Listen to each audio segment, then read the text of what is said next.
Ron DeSantis has been very lucky that the media is only talking about his ridiculous culture wars and not about his actual record in Florida, which is disgusting.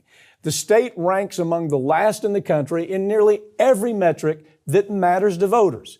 I have Ring of Fire's Farron Cousins with me to talk about what's happening.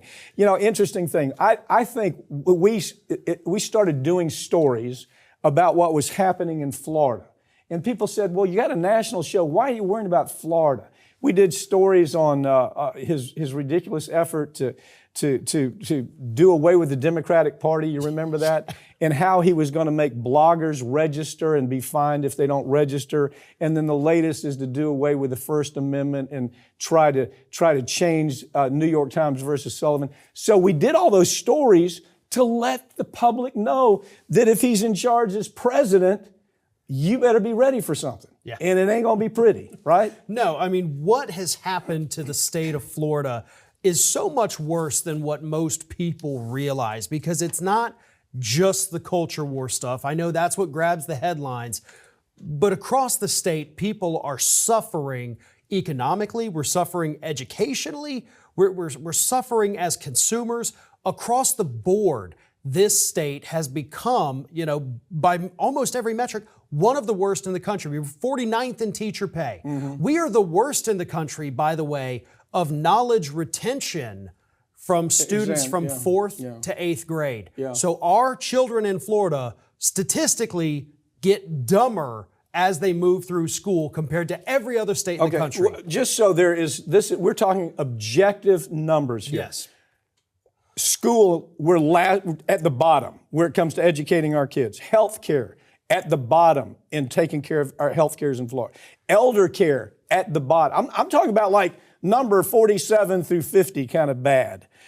Salaries, the lowest in the nation. Unemployment benefits are the stingiest in the nation. Although taxpayers in Florida, the privileged pay what? 1 to 2% taxes. Yeah. Everybody else pays 12% taxes. Yeah. And you just look, all you got to do is look at this and say, okay, well, this is his legacy. This is, take all this stuff, put it up here on his head, and that's what you got. Yep. This is the guy that's running for president of the United States, and all you have to do is look at what he did to Florida. Disgusting record in Florida. The latest takes away people's right to sue when they've been injured, malpractice, when their home gets blown away in a hurricane.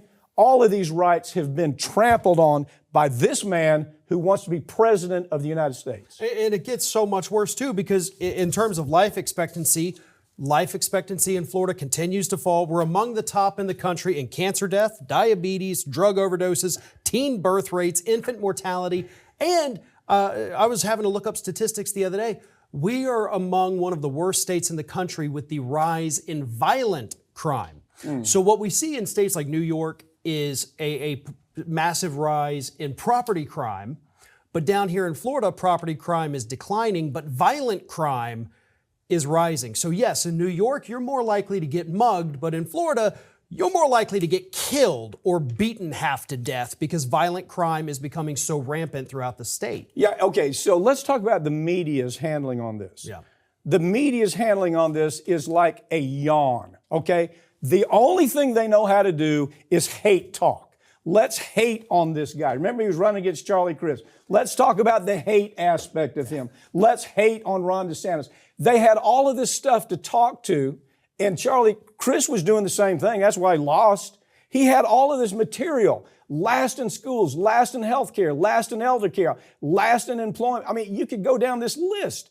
But the media is so dumbed down now that all they're looking for is low-hanging fruit. Yeah, and I'll tell you another reason Charlie Crist couldn't talk about this, because plenty of these numbers started on his watch when he was governor as a Republican. Yeah. And then from Rick Scott, who should have been in jail instead of the governor's mansion for stealing $1.6 billion. Who's now a senator in Florida. So we've just had a string. Jeb Bush before Charlie. My God, we have been cursed down here in Florida. But this is as bad as it's been. And I'm terrified to see what could come after this guy because you know it's not going to get any better. Take all of these bad statistics, hang it around his neck, and you tell me that this is a guy you want to vote for president of the United States. You know, that's really the story here, isn't it? Yep.